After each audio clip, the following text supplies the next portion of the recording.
Hello everyone, welcome to Tara IAS, Think IAS, Think Tara, and welcome you all to Hindu Analysis for 12th of December 2024. Without any further delay, let's start the video. Before that, if you haven't subscribed to our channel, please make sure that you subscribe and click the notification bell icon. And also, మొత్తం video చూసిన తర్వాత, if you liked the video, please make sure that you like it. Okay, so let's start. So there is an article on Vaikom Satyagraha in the Hindu newspaper. So editorials lo ee particular article raadam jarigindi. So because there was 100 years celebrations, ante 100 years ayindanamata. So this was a landmark event.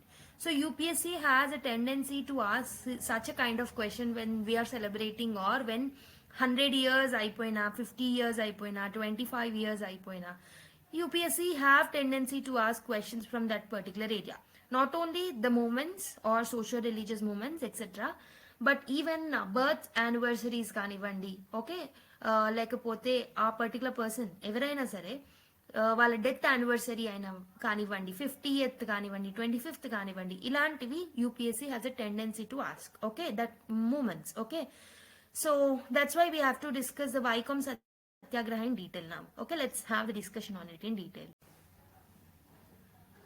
So this particular discussion is important for GS1 point of view, modern Indian history నుంచి చాలా important. So అందులో మనకి role of reform movements in addressing social inequalities అనే topic ఉంది కదా, అక్కడ మనకి ఈ టాపిక్ అనేది యూస్ఫుల్ గా ఉంటుంది. So let's see the phases of this particular Vaikom Satyagraha in detail.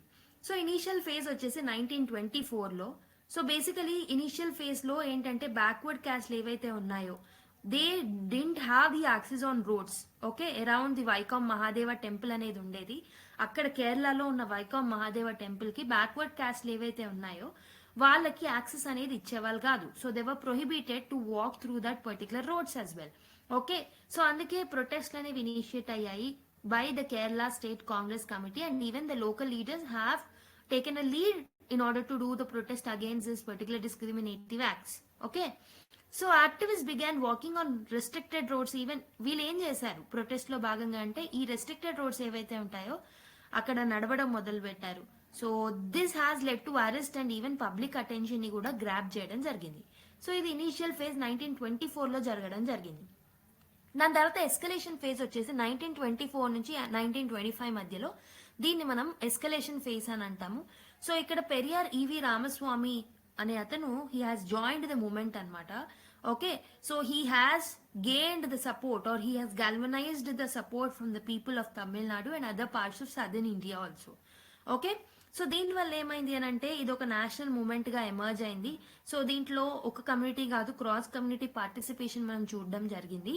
So even upper caste Hindus ఎవరైతే ఉంటారో they also started participating in this particular moment in the second phase that is known as escalation phase. So ఇక్కడ ఎవరు join అయ్యారని చెప్పాను, పెరియార్ ఈవి Ramaswamy, okay. So the next phase is resolution phase. ఇది 1925 తర్వాత జరగడం జరిగింది. సో సస్టైన్డ్ ప్రొటెస్ట్లు అనేవి జరిగాయి, బట్ నెగోసియేషన్స్ ఏవైతే ఉన్నాయో this has led to the partial success of this particular movement. So ఈ పర్టికులర్ రోడ్స్ ఏవైతే టెంపుల్ కి చుట్టూ ఉన్నాయో అవి బ్యాక్వర్డ్ క్యాస్ట్లను కూడా అలౌ చేయడం మొదలు పెట్టారనమాట. కానీ టెంపుల్ ఎంట్రీ ఏదైతే ఉంటుందో దీన్ని మాత్రం రెస్ట్రిక్ట్ చేయడమే జరిగింది. Until the Travancore temple entry proclamation 1936 వరకు కూడా, ఈ ప్రోక్లమేషన్ వచ్చేంత వరకు కూడా వాళ్ళని టెంపుల్ ఎంట్రీ అయితే రెస్ట్రిక్ట్ చేశారు, బట్ టెంపుల్ చుట్టూ ఉన్న రోడ్స్ మీద మాత్రం వాళ్ళని తిరగనిచ్చారనమాట. So if you look at the time line of this particular events, 1924 March 30 నాడు వైకామ్ సత్యాగ్రహ ఏదైతే ఉంటుందో అఫీషియల్ గా బిగిన్ అయిందనమాట. ఏప్రిల్ 1924కి వచ్చేసరికి సో వాళ్ళు ప్రొటెస్ట్లు ఎవరైతే ప్రొటెస్టర్స్ ఉన్నారో as they have protested against the rules and regulations that were created by the society with stereotypical mind sets. So వీళ్ళు ఏమైనారు అని అంటే వీళ్ళు ప్రొటెస్ట్ చేసిన వాళ్ళని అరెస్ట్ చేయడం జరిగిందనమాట. ఈవెన్ కీ యాక్టివిస్టులు ఎవరైతే ఉన్నారు who are playing the proactive role they were also arrested in 1924. July 1924కి వచ్చేసరికి పెరియార్ ఈవి Ramaswamy has assumed the leadership of this particular movement as I already told you. So దీని యొక్క స్కోప్ అనేది పెరగడం జరిగింది after the entry of the Periyar ఈవి రామస్వామి. 1925లో partial victory అనేది వచ్చింది because of the negotiations that were conducted and temple చుట్టూ ఉన్న రోడ్స్ ఏవైతే ఉన్నాయో they were opened to the backward cost, okay, as I already told you. 1936 తర్వాత అప్పుడు ఫుల్ టెంపుల్ ఎంట్రీ రైట్స్ అనేవి వీళ్ళకి గ్రాంట్ చేయడం జరిగిందనమాట. సో దేని ద్వారా గ్రాంట్ చేశారంటే ట్రావెన్కోర్ టెంపుల్ ఎంట్రీ ప్రోక్లమేషన్ అనేది తీసుకొచ్చారు. దాని త్రూ వీళ్ళకి టెంపుల్ ఎంట్రీ రైట్స్ ని గ్రాంట్ చేయడం జరిగింది. 1925 లోనేమో ఓన్లీ ఆ రోడ్స్ ఏవైతే ఉంటాయో వాటి నుంచి ట్రావెల్ చేయడానికి పర్మిషన్ ఇచ్చారు. But if you are coming to 1936 in the time line, so then they were allowed to even enter the temple through this particular proclamation. Okay, so మనం ఏదైనా మూమెంట్స్ చదివేటప్పుడు it's important for us to know the leaders, important leaders associated with that particular movement. So already చెప్పినట్టు పెరియార్ ఈవి రామస్వామి, ఇతను ఒక central role play చేయడం జరిగింది in order to mobilise the support from the Tamil Nadu and rest of the southern part of India as well. Okay, so వీళ్ళ ideology, ఇతని ideology ఏంటంటే it was revolving around self respect, equality, social justice without any discrimination ఉండాలి అనేసి ఇతను emphasize చేయడం జరిగింది. So ఇతని యొక్క ఇన్వాల్వ్మెంట్ ఇతనికి ఒక టైటిల్ ని తెచ్చిపెట్టింది, దాన్నే వైకామ్ వీరార్ అని అంటాము, హీరో ఆఫ్ వైకామ్ అని చెప్పేసి కూడా అంటారనమాట. And other important leader is TK Madhavan. So he's a local leader and ఇతను కేరళ స్టేట్ కాంగ్రెస్ కమిటీకి అందులో మెంబర్ అనమాట. ఇతను కూడా క్యాస్ట్ బేస్డ్ డిస్క్రిమినేషన్ ని అంతం చేయాలి అని చెప్పేసి ఫైట్ చేయడం జరిగింది. Next Mahatma Gandhi supported the movement indirect గా అనమాట. ఓకే, సో ఒక గైడెన్స్ ద్వారా ఒక కరెస్పాండెన్స్ లాగా పనిచేశారు, బట్ డైరెక్ట్ గా ఇన్వాల్వ్ అవ్వలేదు, ఇండైరెక్ట్ పర్సిషన్ అనేది ఉంది. ఓకే, సో ఇతను Mahatma Gandhi garu he has proposed or promoted non violent methods అనమాట. Okay, so and he asked to reconciliate with the upper caste communities. Okay, so these were some of the important rulers అని చెప్పొచ్చు, like leaders అని చెప్పొచ్చు with this particular moment.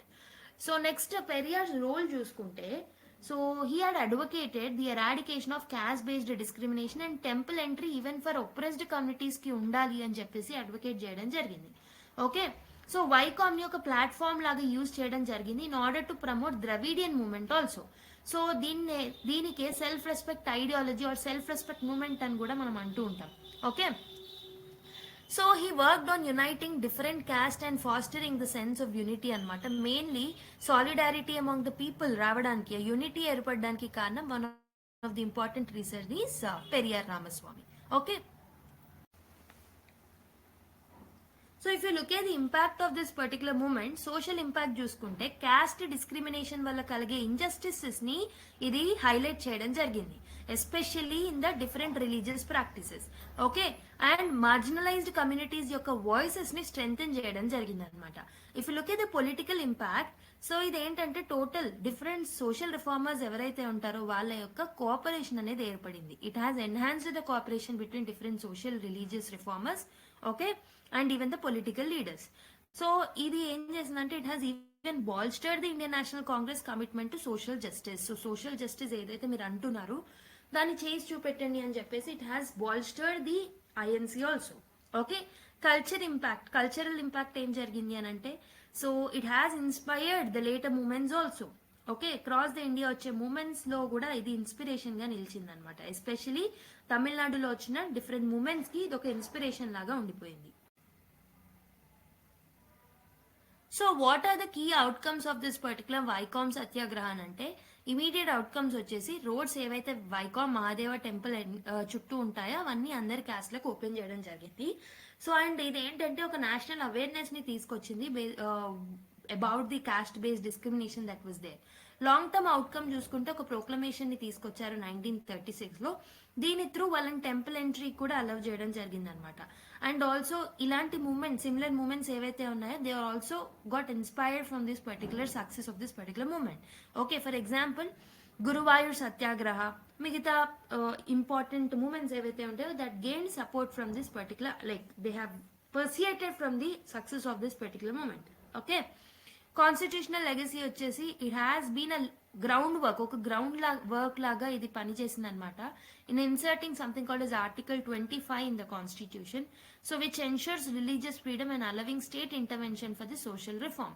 Social reforms కోసం state intervention ని కూడా article 25 support చేస్తుంది. దానికి ground work అనేది వైకామ్ సత్యాగ్రహ చేసిందనే చెప్పొచ్చు ఇండైరెక్ట్ గా. Okay, so what is the contemporary relevance? So ఈ మూమెంట్ కి సంబంధించిన ఇప్పుడు ప్రస్తుతం ఏం రెలవెన్స్ అనేది ఉంది? సో ప్రస్తుతం ఉన్న క్యాస్ట్ బేస్డ్ ఇన్ఈక్వాలిటీస్ ఏవైతే ఉన్నాయో దానికి ఒక బేస్ అనేది చూడొచ్చు. So despite any reforms, so ఇలాంటి రిఫార్మ్స్ తీసుకొచ్చినప్పటికీ స్టిల్ టెంపుల్ ఎంట్రీస్ లో కానివ్వండి, రిలీజియస్ ప్రాక్టీస్ లో కానివ్వండి, మనకి క్యాస్ట్ బేస్డ్ డిస్క్రిమినేషన్ స్టిల్ కనబడుతుంది.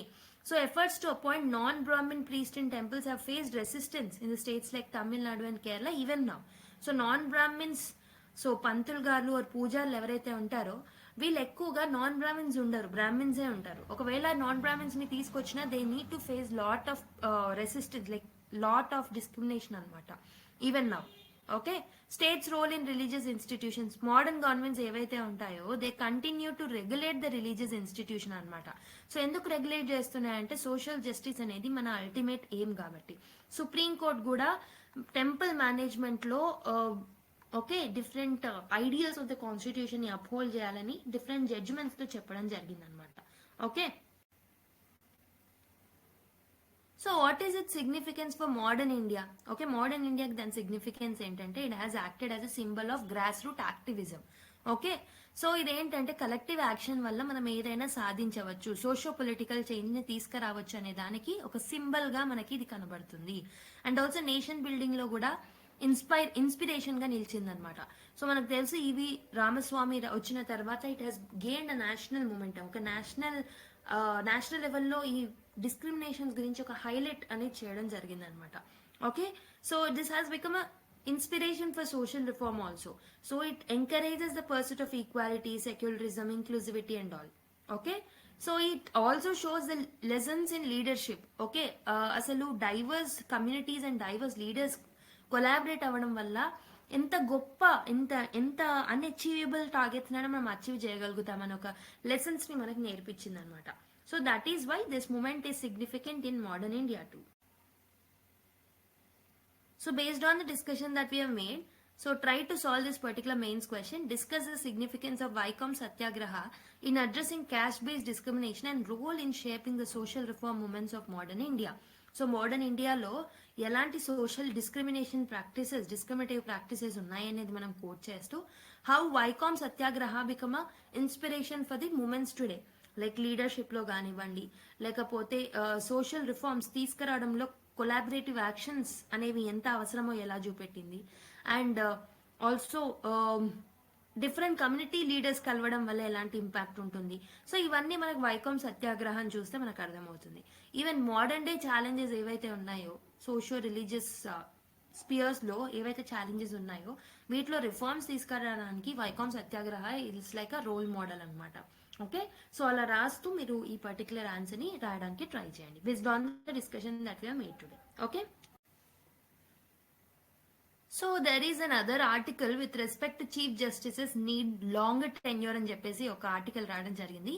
So there is, though there is more data that is there in the article, so we'll cover in the next slides, but you have to know the gist of this article in detail before going into the details of the background information.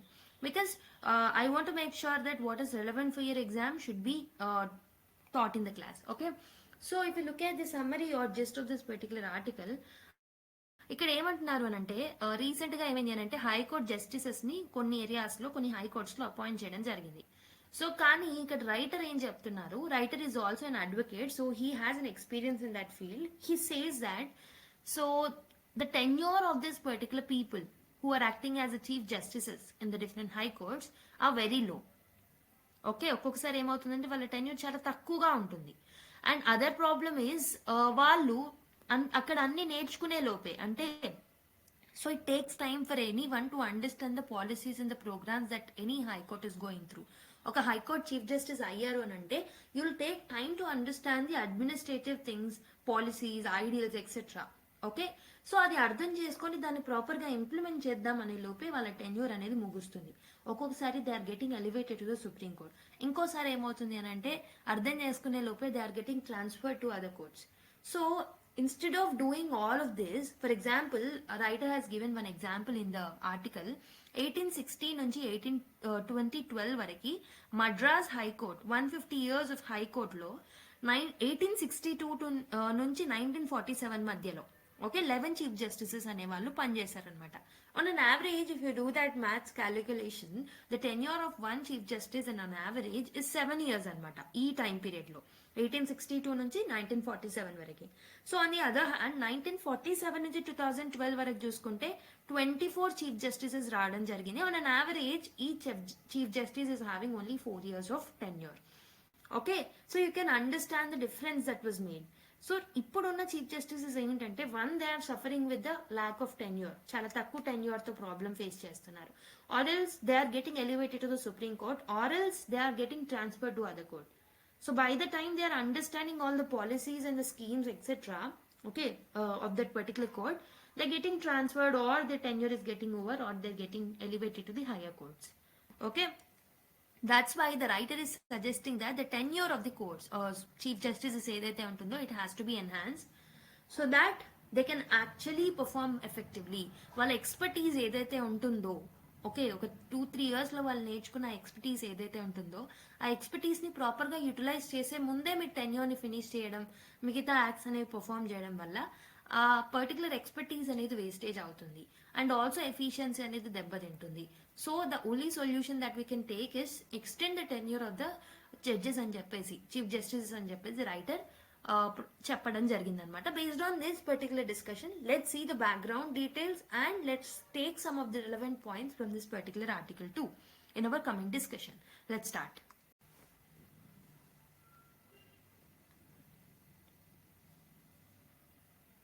So ఈ article అనేది మనకి GS2 point of వ్యూలో polity, judicial reforms, challenges in judicial governance లో use అవుతుంది.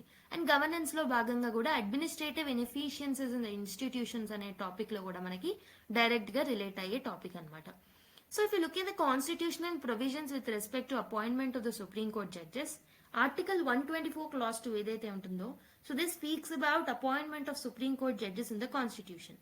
Okay, with chief justice of India ఉండాలని చెప్తుంది and other senior judges of the supreme court and high court as deemed necessary. So వాళ్ళ యొక్క appointment గురించి చెప్పేది ఏంటంటే ఆర్టికల్ 124 clause 2 అనమాట. సో ఈ పర్టికులర్ CJI ఎవరైతే ఉంటారో, చీఫ్ జస్టిసెస్ ఆఫ్ ఇండియా ఎవరైతే ఉంటారో, బేస్డ్ ఆన్ ద సీనియారిటీ వాళ్ళని మనం అపాయింట్ చేయడం జరుగుతుంది. అండ్ మిగతా వాళ్ళకి there is a collegium system that is there. Okay, appointment of high court judges వచ్చేసి మనకి ఆర్టికల్ 217 clause 1 లో భాగంగా జరుగుతుంది అనమాట. బేసికలీ హైకోర్ట్ జడ్జెస్ ఎవరైతే ఉంటారో they are being appointed by the president in consultation with the chief justice of India and the governor of that particular respective state plus chief justice of the high court if applicable. Okay, so this will be the procedure in order to appoint the judges, high court judges. So article 124 and article 217 clause 1 గుర్తుపెట్టుకో. So basically supreme court judges యొక్క tenure వచ్చేసి they will serve till the age of 65 years. High court judges వచ్చేసి 6 to 2 years వరకు serve చేస్తారనమాట. So if you look at the role of collegium system in the appointments based on the third judges case, so ఒక collegium system ని మనం ఏర్పాటు చేసుకోవడం జరిగింది. Senior most judge ఎవరైతే ఉంటారో he'll be based on the convention. Okay, ఒక convention, ఒక ఆచారం ప్రకారం స్పెసిఫిక్ కాన్స్టిట్యూషనల్ మ్యాండేట్ అనేది లేకపోయినా ఒక కన్వెన్షన్ ప్రకారం సీనియర్ మోస్ట్ జడ్జ్ ఎవరైతే ఉంటారో in the supreme court that person will be appointed as the chief justice అనమాట. Okay, so collegium involvement in CJI appointment అనేది చాలా మినిమల్, ఎందుకంటే seniority is the guiding principle basic గా convention ప్రకారం. Whereas high court chief justices చూసుకుంటే collegium high court chief justice appointment లో కొలీజియంలో ఎవరెవరు ఉంటారు అని అంటే CJI ఉంటారు, that is chief justice of India, and 2 senior most judges of the supreme court ఉంటారనమాట. CJI తో పాటు supreme court senior most judges ఇద్దరు ఉంటారనమాట. సో వాళ్ళు ఏం చేస్తారు అని అంటే వాళ్ళు they will recommend the names for the appointment of the chief justice and వాళ్ళకి సంబంధించిన ట్రాన్స్ఫర్స్ ఏవైతే ఉంటాయో బిట్వీన్ ద హై కోర్ట్స్ దాని గురించి కూడా వీళ్ళే సజెషన్స్ అండ్ రికమెండేషన్స్ అనేది ఇవ్వడం జరుగుతుంది.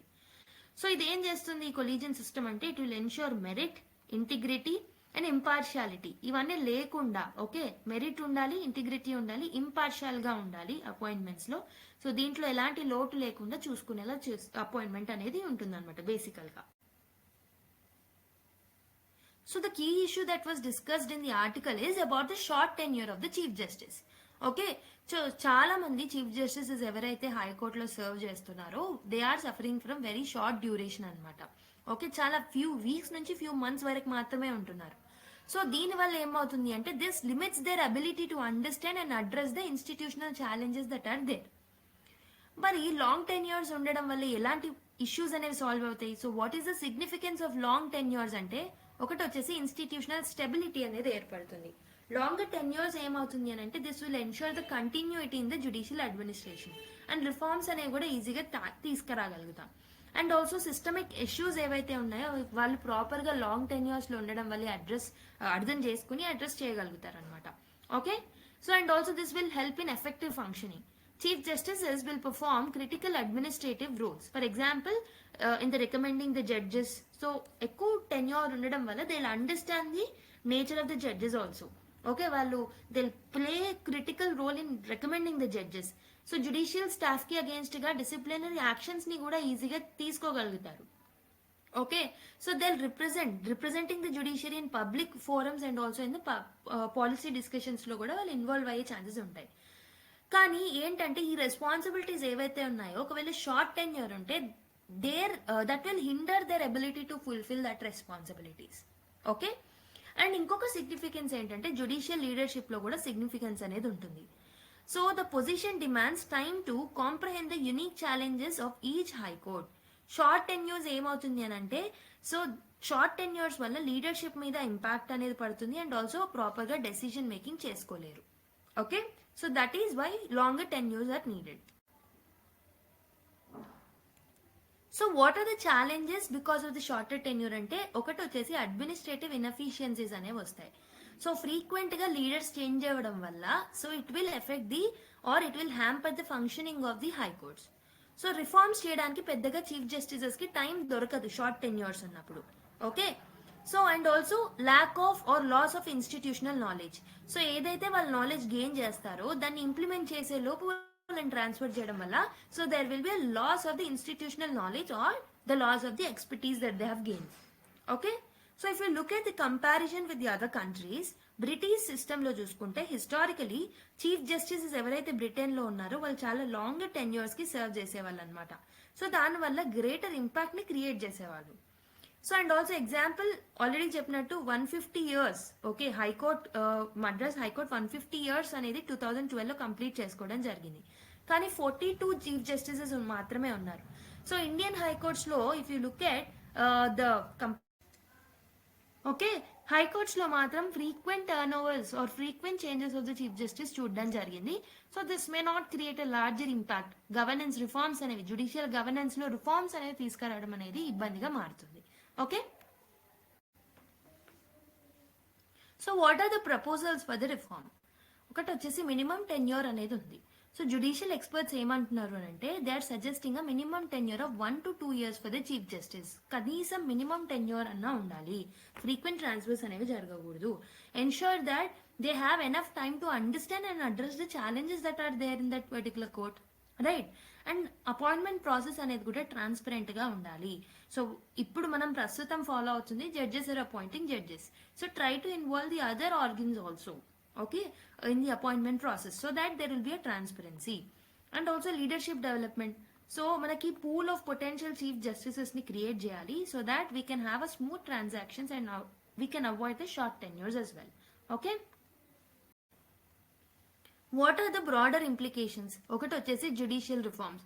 Short tenures ఏవైతే ఉన్నాయో so this will actually hinder the judicial governance అన్నమాట. Okay, it cannot actually solve the larger issues in the judicial governance. So అందుకే మనం ఏం చేయాలంటే we have to strengthen the tenure policies. So this will bring the lot of systemic reforms and governance of the judiciary will also get improved. Okay, and accountability and vision. Longer tenures ఏం చేస్తాయంటే this will encourage chief justice to take ownership of the judicial reforms. So వాళ్ళంతలో వాళ్ళు స్వతహాగా ownership తీసుకొని they'll bring up the judicial reforms. So this will bring the long term improvements as well. And also long term ఉండడం వల్ల stable leadership అనేది ఉంటుంది. This will help people or the public to get trust on the judicial processes. Okay, so this will be the broader implication of the longer tenures. So let us look at the another article. So ikkada entante basic ga the context of this particular article is, so manaku telisinde 60 members Rajya Sabha members evaraithe opposition party vallu unnaro, they have moved a no confidence motion against the chairman of the Rajya Sabha, that is Jagdeep Dhankar. So we know he is also a vice president of India.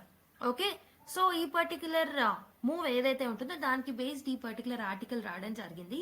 So we must know the important constitutional provisions and also for and against points అనేవి మనకు అవసరం. But the allegations on this particular person is not asked by the UPSC. So what is needed for us is the background information. So let's see that in detail. So it indicates growing distrust between the opposition and the parliamentary authorities, raising concerns about impartial functioning of the democratic institution. So basically opposition parties ki the chairman of the Rajya Sabha evaraithe unnaru, he is not giving a proper chance like people in the power అని చెప్పేసి కొన్ని allegations అనేవి ఉన్నాయి. So allegations are not needed however. Okay. So let's see the constitutional provisions for the removal of this particular person. So vice president ni remove cheyalante what are the grounds for the removal? Okay, constitution వచ్చేసి explicit గా it has not mentioned any grounds for the removal of the vice president. కానీ ఈ process ఏదైతే ఉంటుందో this is a political process and a procedural process. It requires a formal resolution and also a parliamentary approval అనేది అవసరం అన్నమాట. So article 67 ఏదైతే ఉంటుందో this is related to vice president removal process గురించి దీంట్లో మెన్షన్ చేసి ఉంటుంది. Okay, states that 67 clause B ఏదైతే ఉంటుందో it states that vice president may be removed by resolution of the Rajya Sabha passed by a effective majority. So ఈ first ఏంటంటే resolution should be submitted from the Rajya Sabha only. So he's a member of the Rajya Sabha కాబట్టి రాజ్యసభ నుంచి start అవుతుంది motion అనేది. So majority of all then members of the house should be accepting this particular resolution. ఈ resolution ఏదైతే ఉంటుందో it must also be agreed by the Lok Sabha by a simple majority.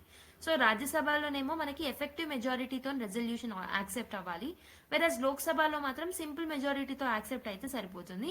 So this is as per article 67 clause B. If you look at the steps in the removal process, initiation of the resolution. Resolution for removal can only be initiated in the Rajya Sabha. ఈ point గుర్తుపెట్టుకోవాలి. Resolution for the removal of the vice president can only be introduced or initiated in the Rajya Sabha only. Okay, so తర్వాత 14 days notice ఇస్తారనమాట before moving the resolution. 14 days అనేది vice president కి or vice chair or chairman of the రాజ్యసభకి 14 days notice అనేది ఇవ్వడం జరుగుతుంది అనమాట. So the second step is support for the resolution. So ఒకవేళ ఈ resolution it must be passed by effective majority in the Rajya Sabha. Effective majority అంటే ఏంటి? 50% of the total membership of the house దాన్ని accept చేయాలి. దాని తర్వాత లోక్సభకి పంపిస్తారు. Once passed in the Rajya Sabha resolution must be approved by the Lok Sabha with only simple మెజారిటీతో support చేస్తే సరిపోతుంది. అంటే ఏంటి సింపుల్ మెజారిటీ అంటే ఏంటి? More than 50% of the members present and voting in the particular house. Final outcome ఏంటి అంటే, సో ఒకవేళ రెండు హౌసెస్ ఎఫెక్టివ్ అండ్ సింపుల్ మెజారిటీతోని పాస్ చేయగలిగితే వైస్ ప్రెసిడెంట్ ని రిమూవ్ చేయబడతారు. Vice president will be remove from the office అనమాట. So first resolution ని పాస్ చేస్తారు. లోక్సభలో మాత్రమే రాజ్యసభలో మాత్రమే రెజల్యూషన్ ని ఇనిషియేట్ చేస్తారు. 14 days నోటీస్ వైస్ ప్రెసిడెంట్ కి ఇవ్వడం జరుగుతుంది. తర్వాత in support of the resolution రాజ్యసభలో ఎఫెక్టివ్ మెజారిటీతో పాస్ అయిన తర్వాత లోక్సభకు పంపిస్తారు. లోక్సభలో సింపుల్ మెజారిటీతో పాస్ అవుతే then that particular vice president will be remove from the office. So this is basically the process of removal of the vice president according to article 67 clause B. Okay, మరి ఈ particular key issues ఏమున్నాయి, అసలు ఎందుకు తీసేయాలనుకుంటున్నారు అంటే because of the erosion of trust in the parliamentary neutrality. So there is an allegation on the chairman about the partisan role he has playing. Okay, so వీళ్ళు ఏమంటున్నారు అంటే ఆపోజిషన్ పార్టీ వాళ్ళు ఇతను ఓన్లీ రూలింగ్ పార్టీకి critical debates లో మాట్లాడడానికి allow చేస్తున్నారు. He is not allowing the people from the opposition party to speak in the critical debates. Okay, so for example rejecting notices from the opposition party. So ఇదేంటంటే this is becoming an institutional imbalance అనమాట. Okay, so ఇక్కడ ఏమవుతుంది, chairman ఎవరైతే ఉన్నారో he seen as an enabling the suppression of the opposition voices ని suppress చేయడానికి try చేస్తున్నారని చెప్పేసి అలిగేషన్స్ అనేవి వచ్చాయి. Next, role of parliament in the democracy. Parliament must function as a forum where అందరు representatives, be it a ruling party, be it a opposition party, they need to get an equal chance to speak, right, including the opposition, in order to express their views freely. కానీ ఇక్కడ allegations ఏవైతే ఉన్నాయో against this particular person, they are saying that he is not allowing us to speak. Opposition party voices ని curb చేసేస్తున్నారు. దీనివల్ల parliamentary democracy ఏదైతే ఉంటుందో అది దెబ్బతింటుంది. And they are also alleging that perception of bias in the constitutional offices. So increasing concerns over the partisanship of the high constitutional position. For example vice ప్రెసిడెంటే కాదు, president, vice president, speaker of the Lok Sabha, వీళ్ళల్లో ఒక partition, ఒక bias అనేది చూడగలుగుతున్నాం మేము. Okay, so basic గా వీళ్ళు న్యూట్రల్ ఆర్బిట్రర్స్ గా ఉండాలి, but they are showing the parties in politics అని చెప్పేసి అంటున్నారు అనమాట ఆపోజిషన్ పార్టీస్ వాళ్ళు. And the other thing is rising polarisation. So government labels opposition criticism ని యాంటీ నేషనల్ గా ట్రీట్ చేయడం జరుగుతుంది అనమాట. ఈ మధ్య ఒకవేళ ఏదైనా ఆపోజిషన్ పార్టీ వాళ్ళ వ్యూస్ ని వ్యక్తపరుస్తున్నప్పుడు వాటిని యాంటీ నేషనల్ స్టేట్మెంట్స్ అని గవర్నమెంట్ చెప్పడం జరుగుతుంది. దీనివల్ల we are actually curbing the voices of the opposition party. And increasing hostility between the ruling and the opposition parties is disrupting the parliamentary proceedings. So recent ga jarige ee disruptions or hostility edaithe untundo between these two parties, this is leading to the hampering of the parliamentary proceedings. Democratic deliberations ane proper ga jaragatlevu. Okay, so what is the symbolism of the no confidence motion? Okay, so ఈ particular motion ఏదైతే ఉంటుందో ఇది succeed కాలేదు. Actually చెప్పాలి అంటే this cannot be succeeded in real terms, but it highlights the growing dissatisfaction of the opposition. But ఇదేం చేస్తుంది అంటే తెరలోకి ఆపోజిషన్ పార్టీస్ ని ఎలా అయితే ఇవాళ వాయిసెస్ ని కర్బ్ చేస్తున్నారనే ఒక అంశాన్ని హైలైట్ చేయడానికి దీన్ని తీసుకురావడం జరిగింది అనమాట. ఇది ఓన్లీ ఒక సింబాలిక్ యాక్ట్ గా వాళ్ళు తీసుకురావడం జరిగింది to bring the public attention on this particular issue. Okay, so and the concerns they raised were breakdown of parliamentary norms. So no confidence motion edaithe untundo, this signals a serious breakdown in the trust and decorum within the parliament. Okay, and also it weakens the democratic institutions also. So illa partisan politics edaithe neutral rules untayo like president, vice president, speaker of lok sabha, they have to be neutral towards all the parties. But as they are being in the partisan role, as they are playing the partisan role, so this is leading to the weakening of the democratic institution, and there is a risk of polarization also. Okay, so if parliament becomes overly partisan, it may lose its role as a platform for a meaningful dialogue also. Okay, so what should be the way forward? We have to restore the neutrality, parliamentary neutrality అనేది maintain చేయాలి, mainly in the constitutional offices like vice president. So chairman, we have to ensure that the chairman ఎవరైతే ఉన్నారో and other parliamentary authorities ఎవరైతే ఉన్నారో వాళ్ళు impartial గా ఉండకుండా decisions తీసుకోవాలి, అండ్ ఆల్సో అందరికీ ఈక్వల్ ఆపర్చునిటీస్ ఇచ్చేలాగా పార్లమెంటరీ డెకోరం ని అప్హోల్డ్ చేయాలి. And encouraging dialogue should be made. Okay, we have to encourage the dialogue. ఒక కన్స్ట్రక్టివ్ ఎంగేజ్మెంట్ అనేది ఉండేలా చూడాలన్నమాట రూలింగ్ పార్టీకి అండ్ ఆపోజిషన్ పార్టీస్ కి మధ్యలో. ఓకే, బికాస్ ఏదైనా డిఫరెన్సెస్ ఉంటే అమికబుల్ వేలో సాల్వ్ చేసుకోవచ్చు. Next, strengthening parliamentary institutions. So protect the autonomy and neutrality of the constitutional positions like chairman, vice chairman, speaker ఎవరైతే ఉంటారో these people has to be impartial so that parliament లో ఒక neutrality అనేది వస్తుంది అనమాట. Procedural delays ఏవైతే అవుతున్నాయో అవి కాకుండా ఉంటాయి. డెమోక్రటిక్ ఫంక్షనింగ్ అనేది హ్యాంపర్ అవ్వకుండా ఉంటుంది. And it will ensure we have to ensure the inclusive governance also. Okay, so even opposition పార్టీకి అడిక్వేట్ స్పేస్ ఇవ్వాలి అనమాట డెసిజన్ మేకింగ్ లో అండ్ లెజిస్లేటివ్ డిబేట్స్ లో. So this will actually help in curbing the authoritarianism of the ruling party as well. Okay, ఒక democratic way లో parliament అనేది function అయ్యేలాగా చూసుకోవాలి. So there is another article which says that the mosques which face survey petitions అని ఒకటి article రావడం జరిగింది. So let's see this article in detail. So basic గా సంబల్ మాస్క్ గురించి డిస్కస్ చేసినప్పుడే I've discussed about places of worship act in detail. But however, let's see this particular article too. Okay, so if you look at the Gyanvapi petition 2022 లోది మనం చూసుకుంటే D Y Chandrachud garu he had made an oral observation about section 3 and section 4 of the places of worship act 1991. So ఏం చెప్పారు అని అంటే ఈ sections ఏవైతే ఉన్నాయో this should not prohibit the ascertainment of religious characteristic of any places of worship అని ఒక oral statement ఇవ్వడం జరిగింది డివై చంద్రచూడ్ గారు. ఈ ఓరల్ అబ్జర్వేషన్ వల్లనే లాట్ ఆఫ్ లోవర్ జ్యుడిషియరీలో లాట్ ఆఫ్ మాస్క్ కి అగేన్స్ట్ గా పెటిషన్స్ అనేవి వెళ్ళడం జరిగింది questioning the religious characteristic of that particular mask.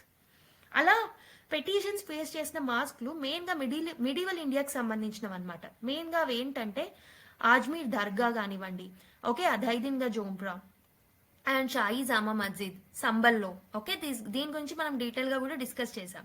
తేలావాలి Masjid లక్నోకి సంబంధించి, Shahi Jama Masjid, Shamsi Jama Masjid, I'm sorry.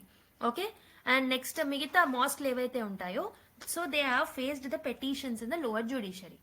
So if you look at the Sambhal case also, Sambhal కేసులో మనము we have told about the civil judge November 19 రోజు ఈ పెటిషన్ ని యాక్సెప్ట్ చేసి సివిల్ జడ్జ్ ఒక ఆర్డర్ ఇవ్వడం జరిగింది to conduct the survey. So November 19 రోజు ఫస్ట్ రౌండ్ ఆఫ్ సర్వీస్ ని కండక్ట్ చేశారు. నవంబర్ 24 రోజు సెకండ్ రౌండ్ ఆఫ్ సర్వే అనేది సంబాల్ మాస్ లో కండక్ట్ చేయడం జరిగింది, which has led to the violence in that particular place. So దానివల్ల 6 చనిపోవడం కూడా జరిగిందనమాట. So after this particular violence supreme కోర్ట్ ఏం చేసింది, it has asked the report of the advocate commissioner తీసుకొచ్చిన రిపోర్ట్ ఏదైతే ఉంటుందో దాన్ని సీల్ కవర్ తో సీల్ చేసి పెట్టి directed the mask committee to approach the Allahabad high court. So Allahabad high court ని మీరు వెళ్ళండి in order to hear this case అని చెప్పి సుప్రీం కోర్ట్ ఆర్డర్ ఇవ్వడం జరిగింది. ఇదే టైంలో Ajmer west civil court admitted a petition claiming the Ajmer Dargah ఏదైతే ఉంటుందో, సో ఇది ఒరిజినల్ గా సంకట్ మోచన్ మందిర్ గా ఉండేది, కానీ దీన్ని తీసేసి అజ్మీర్ దర్గాని తీసుకొచ్చారు అని చెప్పేసి అజ్మీర్ వెస్ట్ సివిల్ కోర్ట్ లో కూడా ఒక పెటిషన్ అనేది ఫైల్ అయిందనమాట. సో దీని వల్ల కూడా there has been an uproar as a dargah is frequented by the peoples of all religions. అక్కడ కూడా ఒక వైలెన్స్ అనేది క్రియేట్ అయిందనమాట. ఓకే, సో ఇలా సిమిలర్ పెటిషన్స్ అనేవి అగేన్స్ట్ మెనీ మాస్ రావడం జరిగిందనమాట. సో మరి what about Adhai Din Ka Jhonpra? So ఈ దర్గా ఏదైతే ఉంటుందో దీనికి పెటిషన్ ఏదైతే ఉంటుందో it is demanded for the restoration of the 12th century mosque that is Adhai Din Ka Jhonpra. Okay, ఇది ఒక ప్రీ ఇస్లామిక్ హెరిటేజ్ అనమాట. ఈ మాస్క్ అనేది it is few minutes away from the dargah which is located over there. Okay, ఇది ఒక archaeological survey of India protected site. గుర్తుపెట్టుకోండి, Adhai Din Ka Jhonpra is ASI protected site అనమాట.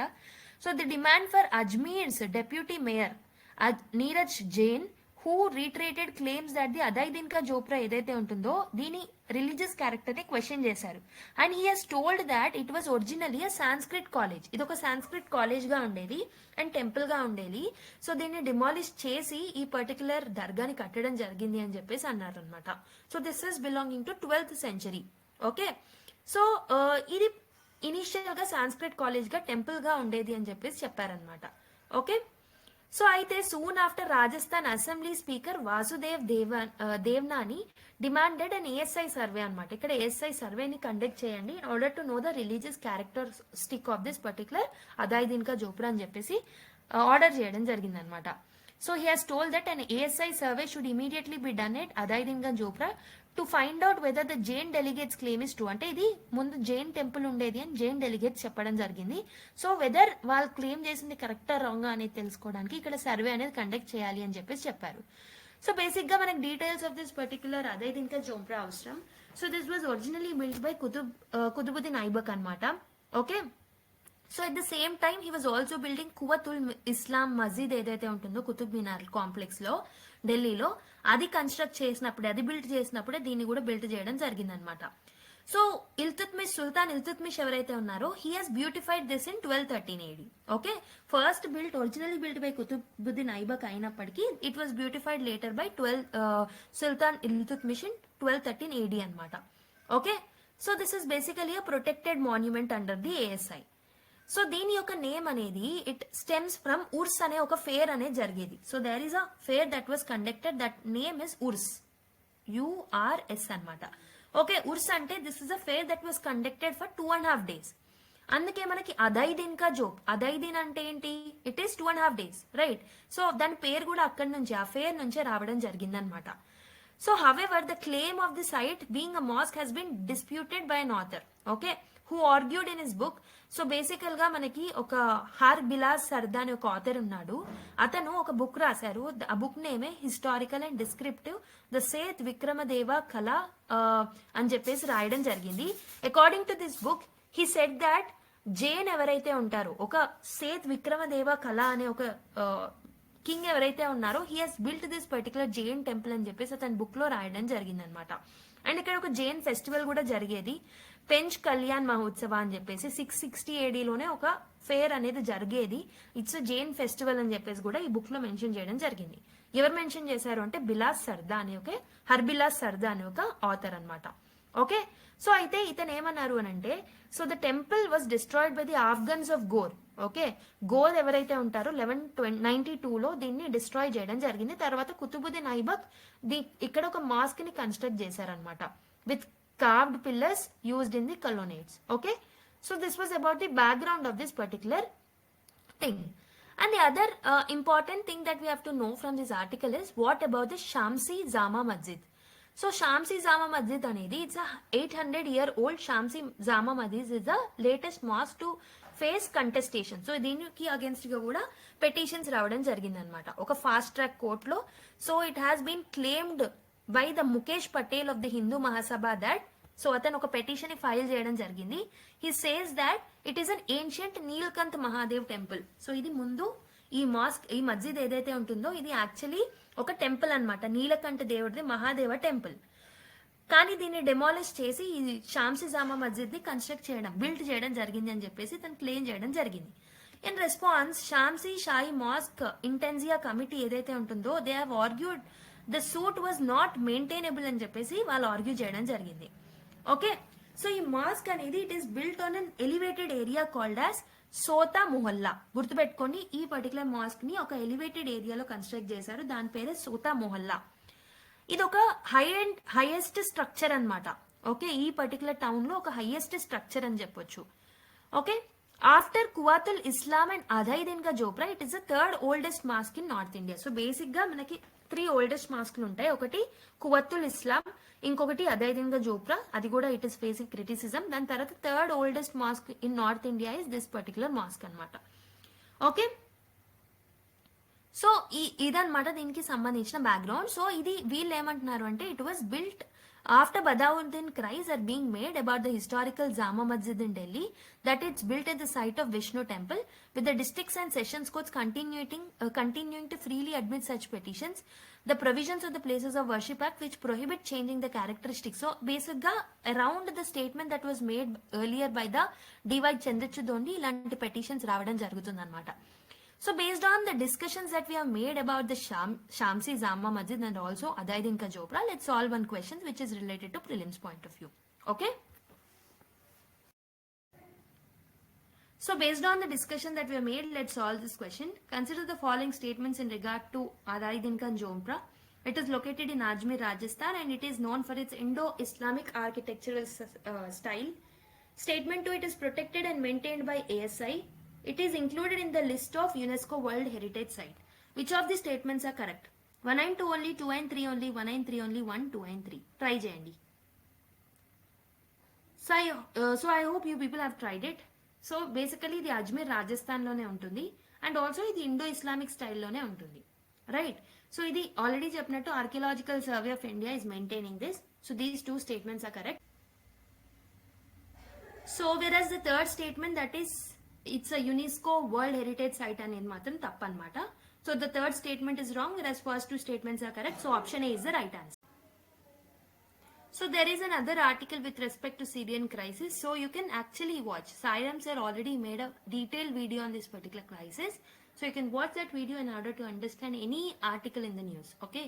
So sir has made a comprehensive video. You can actually watch that video. Okay. So there is another article based on the report that is given by International Labour Organization. It's asks nations to uphold freedom of association at work అన్నమాట. So బేసిక్గా labour moments are labourers ఎవరైతే ఉంటారో labourer forums and associations ఏవైతే ఉంటాయో వాటి యొక్క deterioration అనేది చూడడం జరుగుతుంది అని ఐఎల్ఓ పేర్కొనడం జరిగింది. సో ఈ పర్టికులర్ రిపోర్ట్లో it has spoken about something called as peak level social dialogue. So ఈ పర్టికులర్ టర్మ్ అనేది మనకి ప్రిలిమ్స్ పాయింట్ ఆఫ్ వ్యూలో ఇంపార్టెంట్ అవుతుంది. పీక్ లెవెల్ సోషల్ డైలాగ్ అంటే ఏంటంటే so this is a tripartite arrangement అనమాట.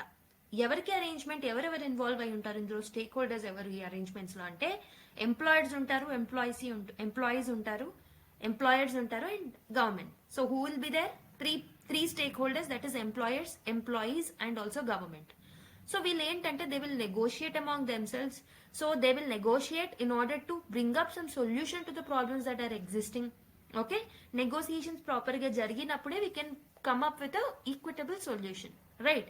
సో ఐఎల్ఓ రిపోర్ట్ లో ఈ పర్టికులర్ పేరుని పేర్కొనడం జరిగిందనమాట. So it has asked the government to uphold certain principles also with respect to the labourers ఎవరైతే ఉంటారో వాళ్ళ యొక్క రైట్ టు వర్క్ ని రికగ్నైజ్ చేయమని చెప్పింది. And also freedom of associations ని రికగ్నైజ్ చేయాలి. And also right to collective bargaining also should be recognised. And according to the report, right to collective bargaining ఏదైతే ఉంటుందో ఇట్ గాట్ డిటోరియేటెడ్ బిట్వీన్ 2015-2022 మధ్యలో మనం చూసుకుంటే that is a decline of 7% of right to collective bargaining. ఇది ఎందుకు ఇలా జరుగుతుంది అంటే because of increase in violations of the fundamental civil liberties and bargaining rights అని చెప్పేసి అంటున్నారు. అంటే ఎంప్లాయర్స్ కి ఉండాల్సిన బార్గెనింగ్ రైట్స్ ప్రాపర్ గా ఇవ్వకపోవడం వల్ల we have seen the deterioration of right to collective bargaining from 2015 to 2022, that is 7% deterioration అనేది చూడడం జరిగిందనమాట. Okay, so is there any, so ఈ పీక్ లెవెల్ సోషల్ డైలాగ్ గురించి మాట్లాడారు కదా ma'am, is there any example with respect to that అంటే, so 2015 వరకు we had something called as India's labour conference అనేది జరిగేది. సో 2015 ఏదైతే ఉంటుందో this was the last labour conference that was held in India. So ఇక్కడ ఏంటంటే different stakeholders like employees, labourers and also government participate చేసేది. They use to negotiate with themselves in order to get the solutions that are faced by the different stakeholders. Okay, for the solution for the problems that are faced by the different stakeholders. So that was the 46th labor conference anamata. So that was the last time malli conduct cheyaledu danni. But it is the need of the hour anamata. Ilanti peak level social dialogues తీసుకురావడం అనేది it's a need of the hour as per the ILO report. So ఈ particular term అనేది very important. Okay, ఇక్కడ మనకున్న data కన్నా what is needed for us for the exam point of view is peak level social dialogue అంటే ఏంటో తెలియాలి. Okay, so there is another article with respect to reports related to malaria. So ఇక్కడ WHO ఇచ్చిన report ప్రకారం India accounts for half of the malaria cases in south east Asia అని చెప్పేసి in 2023 half of the south east Asian cases India నుంచే ఉన్నాయని చెప్పేసి WHO report లో చెప్పడం జరిగిందనమాట.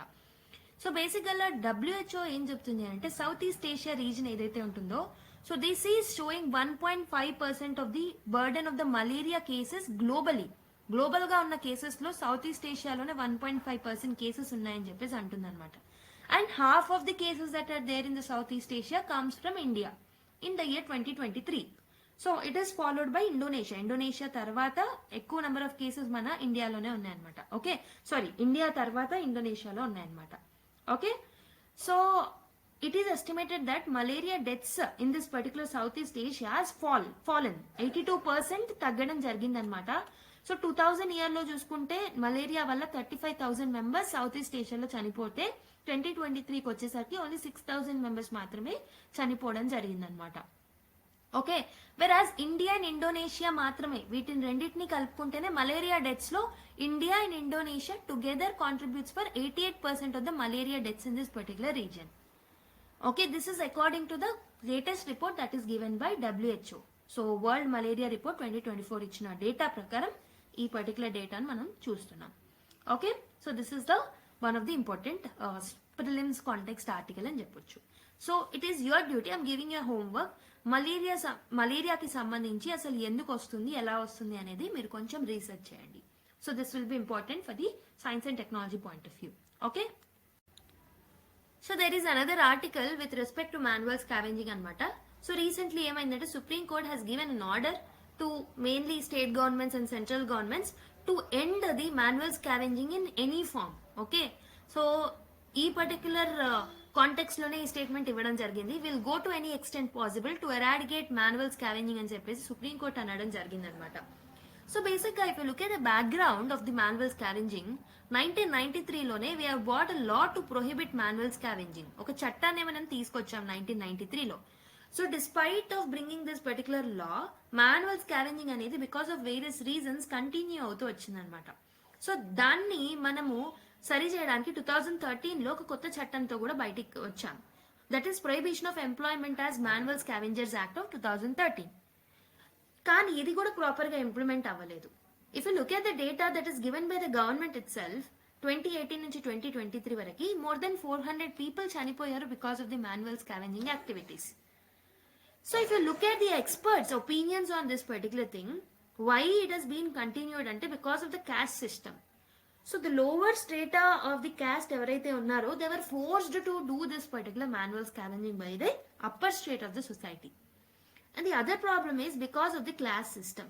ఎవరైతే బీపీఎల్ ఫ్యామిలీస్ లో ఉన్నారో who are below poverty line, so they are actually, because of the economic conditions, they were forced, okay, they were forced to do this particular manual scavenging activities. And that is a fault of the state and the governments as well. Okay, so because of this various reasons manual scavenging act అనేది proper గా దాంట్లో ఉన్న provisions అనేవి proper గా implement అవ్వలేదు. So back in many years ago even supreme court వీళ్ళకి సంబంధించిన compensation, manual scavengers ఎవరైతే ఎఫెక్ట్ అవుతున్నారో వాళ్ళ కాంపెన్సేషన్ పేమెంట్ ని కూడా ఇంక్రీజ్ చేయడం జరిగింది. హవెవర్ ఈ పర్టికులర్ ప్రొవిజన్స్ ని ప్రాపర్ గా ఇంప్లిమెంట్ చేయలేకపోయారు. So now supreme court has given an order to end this manual scavenging in any form. And ఇంకొకటి ఏంటంటే సుప్రీం కోర్ట్ ఏం చెప్పింది అంటే despite of this particular laws అసలు ఎందుకు మాన్యువల్ స్కావెంజింగ్ ని ఎండ్ చేయలేకపోతున్నాం. సో దానికి సంబంధించిన detailed report state governments and central governments నాకు రిపోర్ట్ చేయాల్సిన అవసరం అనేది ఉంది అని చెప్పేసి సుప్రీంకోర్టు అనింది. So in this context we have to also know the scheme that was introduced government in the last year, that is Namaste scheme anamata. So this is National Action for Mechanized Sanitation Ecosystem అని అంటాం. So బేసిక్గా ఈ particular నమస్తే scheme ద్వారా ఏం చేస్తుందంటే government, so it will actually sanitation department లో work చేసే వర్కర్స్ ఎవరైతే ఉంటారో వాళ్ళని ఫీకల్ మ్యాటర్స్ కి డైరెక్ట్ గా కాంటాక్ట్ ఉండకుండా చూసుకునేలా చూస్తుంది అనమాట. ఓకే, సో బేసికలీ దీన్ని ఎలా తీసుకురాగలుగుతారు అంటే because of the mechanisation. Okay, machines ని యూజ్ చేసుకొని, so they train the people to use this machines also in order to not to get contact directly, physical contact అనేది లేకుండా ఫీకల్ మ్యాటర్ తో this particular నమస్తే scheme will work. Okay, so that was it about this article. Now let's go to another article. So there is another article with respect to RBI new governor, that is Sanjay Malhotra. So దీనికి సంబంధించిన ఒక new video మన channel లో రాబోతుంది. Kindly watch that. That will be taken by Venkat sir. Okay, one that you have to watch is already మేము upload చేసిన Syrian crisis ఏదైతే ఉంటుందో that is already taken by Sairam sir comprehensively. You need to watch that. And the other video with respect to the new RBI governor, that will be taken by our economic faculty Venkat sir. Okay, you need to watch those two videos after this particular session. Okay, so adanmata ee roju video. I hope so you have enjoyed and this video has added some value to your knowledge base. Next class lo malli kaluddam. Video nachinataithe like cheyadam marchipodu. Give your comment feedback. Okay, let's meet in the next class. Until then, take care, bye and keep smiling.